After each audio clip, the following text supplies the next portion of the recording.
What the heck? And you'll see how they cook and eat animals you never knew existed. So she's literally tasting the poison. But first, let's back up.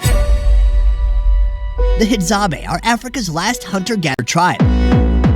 Hunting is a daily practice and a way of life. Put simply, if they don't hunt, they don't eat. Today's potential menu includes zebra, giraffe, antelope, baboon, birds, monkeys, pretty much anything that crosses their path at the wrong time.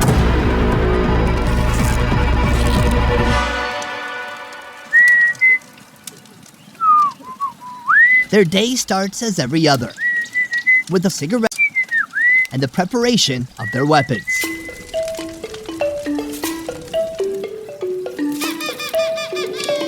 A few steps away, the women are busy making breakfast. Ugali is the go-to option since they ran out of monkey meat last night. While they prepare, I get to know the chief. What's your name? Sakuromata. I'll work on it. Last night at 4:15 a.m. I woke up and I heard some say, ooh, ooh. What was that? He said the sound is hyena. When the dog bark at night, they get out to chase the hyena, because sometimes hyena can eat the dog. Really? Yeah. The dogs and the Hadzabe have a mutually symbiotic relationship. The dogs help the men hunt, and in return, they're fed. Today, are you going to bring the dogs for hunting? To put their dogs in their best frame of mind for the upcoming hunt, they're not given breakfast. After this meal, all 5 hunters will head to the savannah in search of today's protein, led by the chief, Sakado. Then Chaba, the storyteller and skilled tracker. Then there's Mufufu, the muscle. This is Anda. I call him the sharpshooter. You'll find out why soon. Last is young Dunya, the eager mentee.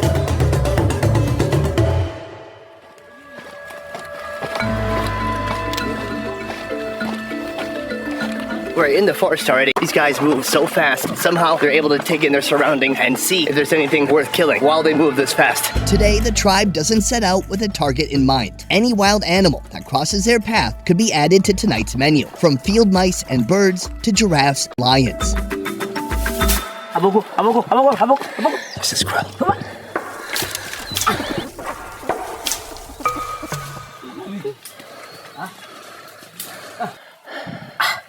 It flew into a tree and they just narrowly missed it, so he sounds a little pissed off right now. All right, the hunt continues. As the number of large animal populations have dwindled over time, the most frequent catches these days are the dik-dik, impalas, bush pigs, vervipkis, baboons, and the mongoose.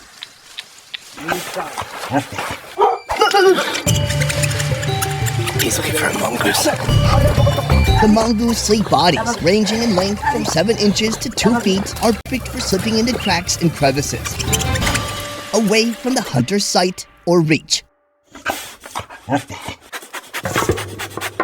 In situations like this, the dog's talent is put to use. Right now they're in the rocks behind me, doing their best to get around and see if they can get a mongoose. They scent the prey and alert the hunters. They corner and pin down animals, waiting for the hunters to show up and finish the job. It just ran down there. There's one guy down there.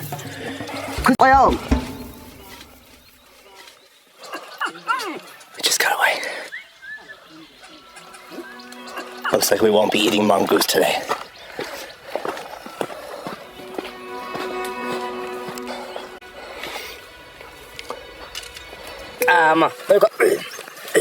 It doesn't take long for Sakura to discover another lead. This is bush pig. Wow, it's so tiny. I don't know how he notices this stuff. You can just see where the 2 pig toes would be. That's it. The further they follow the nearly unseeable pig tracks, the deeper we descend into this matrix of foliage. The intensity is now bumped up a bit because we are going through thick forests with lots of shit like this. In every capacity possible, these guys are built for this. Well, not so much. And this one, it looks like cute little leaves, and then you touch it, and instantly, you can't get the fuck out of it. You get what I'm saying here? We've been at this for an hour and a half. I don't know how these guys do it. It's not just the cardio, it's the uncertainty. It's the fact that they're walking into a thick jungle. He's wearing half an animal skin back here, and he's still kicking more ass than me. In my fatigue state, I barely even spotted these. Whoa. This is a colony of Matabele ants. They actually do not eat these. When I asked why, they said, well, because they bite. But I've been to Myanmar, I've been to Cambodia. They eat ants, and they also eat ants that bite. They're so sour. Maybe they just don't have a method for it, or maybe it's just not to their taste. I've never seen anything like this though. They're huge, they're swarming. Just outside the holes of their nest, it looks like they're eggs. I'm not sure why the eggs would be outside their hole. Maybe they're doing some spring cleaning, take the eggs out, dust it off, and bring the eggs back in. Probably not that, but I don't know. Mainly I just wanted to rest while they keep hunting. While I was distracted by the ants, Anda laid eyes on a new target. Yes, bro. First prize of the day, a blue-naped mouse bird, put down by the sharpshooter. To celebrate, how about a quick smoke?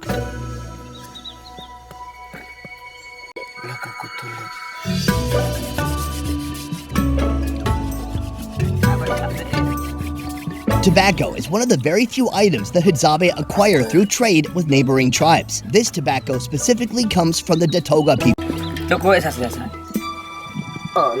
Tobacco and papers accompany the Hadzabe in almost every activity. When they warm up in the morning, when they cook, when they make weapons, pretty much any time of day or night. Chief, how you doing? You feel? For us, we are strong and we can keep things going for the bush pig. Is this a normal hunt? Do you feel disappointed, or is this kind of usual? Like you try a lot, you miss a lot, and then finally you get one? This is normal, can take a long time, but we don't give up. We still continue until the evening. Going through these thickets, I've got a shirt on. It's not a good shirt, but it's a bit tough. There's a lot of stuff that scratches you. Does it not bother you? Are you not getting scratched by the plants? So for them it's okay, but he's asking you, do you have to Scratch? Yeah, no, I'm good. I will not project weakness. If you guys go back with no meat, will the women mock you? Because I know my wife would mock me. He said no, if we not succeed, it's okay. But you know what? We're gonna succeed. Perhaps I could contribute to today's catch by asking the tribe to slightly alter their diet. These are dung beetles, and I've eaten them before in Thailand. But here, the Hadza, they do not eat dung beetles. Their insect game seems to be pretty weak. They eat the honey, but I'm not even sure if they would eat the bees themselves. This is a male getting a big ball of poop. He's gonna wheel it back to his lady, and then she's gonna lay eggs in there. This is a very romantic moment. And it could be dinner. I'm gonna talk to these guys about this. This is a good idea. You know, it's a lot easier than... It turns out stopping for the beetle was a mistake. Once again, the signs they read lead them into another maze of sticky leaves and thorns. I finally concede. I am exhausted. We have gone 5.7 miles. We kind of lost most of the party. Well, we still got this guy. Hey. 4 people are still hunting, and they went into the really thick stuff that I don't know if I could get my big, tall, lumbering German ass through, period. Our only choice now is to kind of double back to camp. I have no idea how far that is, by the way. I'm hoping it's not 5.7 miles. Hopefully we've been going in circles. I don't know. With Dunya, the mentee, in the lead, I head back to camp defeated. We've walked over 7 miles now. I hope now you guys can see there's no way this could be scripted, outlined, or planned. I would have loved to catch something within an hour. Something big, something crazy, a freaking antelope. But no, it did not happen. So we just got back to camp. The guy who brought us back is next to a rock over there. In fact, he is out like a rock. Hunting, it is a lot harder than I thought. From 8 a.m. to about 2 p.m., we walked 8.5 freaking miles. I do think it's a little bit tough with us there. I think there's no way that we weren't either slowing them down or creating extra noise. But now I can see on any given day, nothing is guaranteed. You just gotta be lucky. You have to have the right skill. You have to have the right timing and the right teamwork. That's why I said yesterday when they offered me monkey multiple times that they are very kind and very giving, because that is not easy to come by. So they're gonna come back soon. Let's see what they've got. Oh my God, they've just returned. Boom, boom. You look like you've been through hell. Look at you. Guys, let's see the final results. What the heck? This is known as a klipspringer, a type of dwarf antelope living on rocky terrain in Africa. But that's not all they got. And this guy, he has a monkey. And there's another monkey here. This is insane. What have you guys been doing? I can't believe it.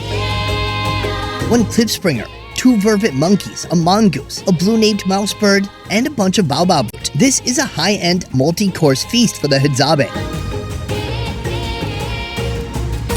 First, the chalky baobab pulp is stirred into a drink to refresh the weary hunters. The baobab fruit is a hidden treasure of Africa's wild. Its pulp contains 10 times the antioxidants of oranges, and with 6 times the vitamin C. While the women get to work in their open kitchen, the men take time to rest and enjoy their triumph. So we got mongoose. What do you call this?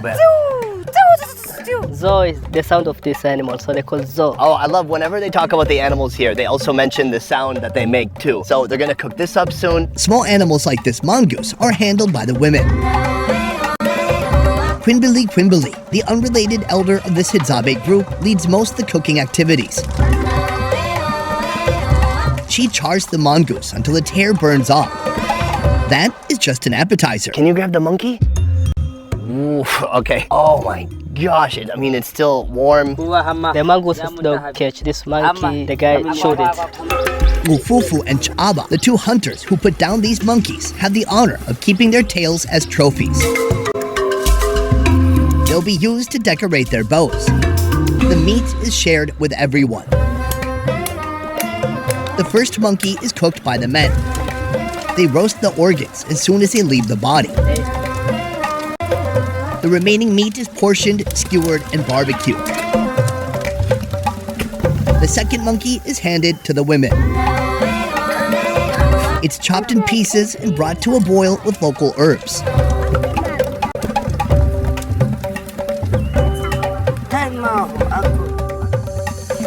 All the intestines are given to the dogs to reward them for a successful hunt. The hunt that I missed altogether. How'd you get the klipspringer? You got it? Yeah, buddy. The klipspringer is not an easy catch. This nocturnal mammal can be found on rocky terrain going up as high as 15,000 feet on Mount Kilimanjaro.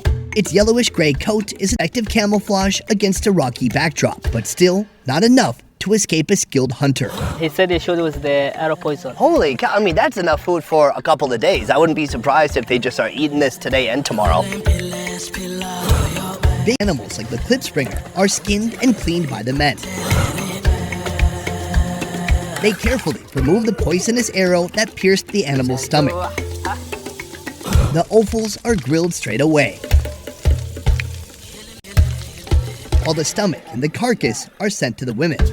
Here, the little mongoose is ready, so they chew on it as a snack while preparing a more substantial meal.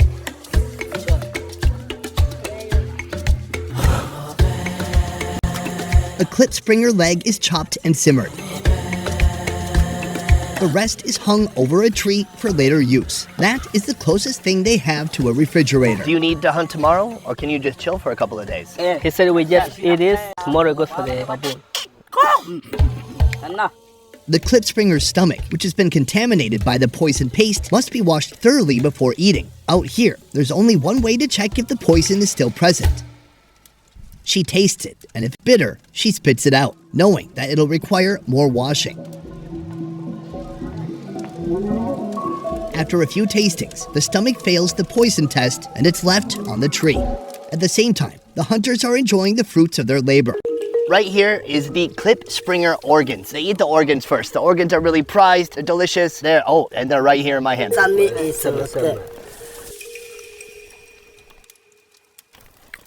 Actually, pretty good. It tastes like liver, like a meat preparation. It's got some blood and hair on it. Why do you guys eat the organs first? They say this one is easy to cook. It's hard to ascertain the unwritten rules of dining etiquette here. It seems anyone can cook what they know best and eat as soon as it's done. Whoa. Nevertheless, some dishes are saved for a group dinner. It's similar to a goat. I've had goat heart many times, so not too crazy. Not compared to what I started off with yesterday. Let's try it out. Good. Barbecue, properly done, cooked all the way through. I like it. How do you say yummy? Uniako. Uniako. Last on the menu, the bird. Right now, it's in the hand of Chaaba's wife, Makali Tako. She feathers the bird and throws it in the fire. While the humans are waiting for their dinner, the dogs have their turn. Sakado prepares a feast of ugali for his hunting companions. Hey. Shoma.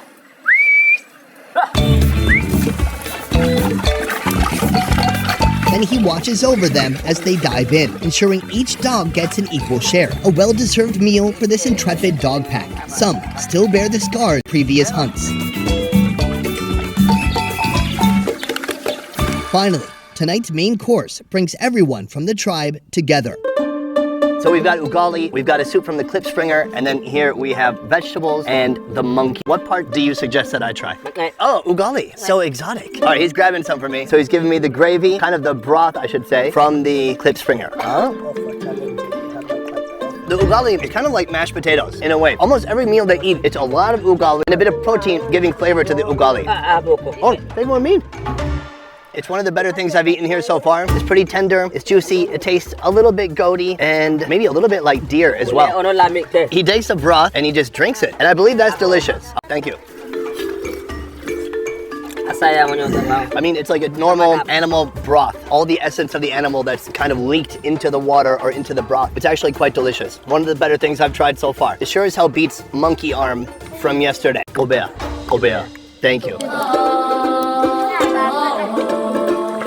This is the end of day 2 with the Hadzabe tribe. The way they live here, it continuously blows my mind. One thing that shocks me the most is just how kind and giving everyone here is. I don't think there's anything I could do to offend the people here. Not that I would want to, but whether it's food, whether it's just asking them to wait a second or wait for us so we can catch up to them. Everyone's very patient. I've never seen any moment of frustration, anger, or anything like that among anybody here. Any given Hadzabe group is formed by those who wish to be there. Any member can join or leave of their own free will. In fact, Ch'aba and his wife are the only ones here bound as family members. Whether you're a hunter, an older woman, or some yokel from Minnesota, out here, sharing equals survival. Next time, on my last day with the Hadzabe, Oh, wow. we create a toxic poison. All right, he had me do it a little bit. Hopefully, I won't accidentally stick myself and die. Stomach is aba? How do you say I have a stomach ache? Oh, my ngamba hurts. I drank too much last night. If I lived in your village, I think I'd be one of the gatherers. About fruits. He said no problem, so you can join it. You I can love leave. these guys. There's just like no social faux pas. I make a joke about like, if I lived here, I'd just be gathering food. I wouldn't be hunting anything. And they're like, yeah, we gathered some food today too. Unbelievable. They have the organs of the... Klipspringer. Right here, let's, what is the name again? Jack Skipper? Klipspringer. There is the leg from the Snoopbopper. Klipspringer. And then how'd you get the speckled bing bong? If you're watching this video, if you made it to the end, I hope you're able to watch this in open mind. I know the images, the ideas, a lot of it is kind of mind-blowing. Even me, someone who's been doing this as a living, eating unique, sometimes bizarre foods for a living for the last 5 to 6 years, I've seen things here that really made me take pause and think about, gosh, what does normal mean? Is that right? Is that wrong? Is that something I want to do? Why wouldn't I want to do it? So hopefully for those of you watching this video, this could be a moment to reflect instead of to impose any judgment. But that's it for this one, guys. This is day 2. Tomorrow is day 3. Thank you so much for watching. I will see you next time. Peace. All right. I think there's a beer here somewhere.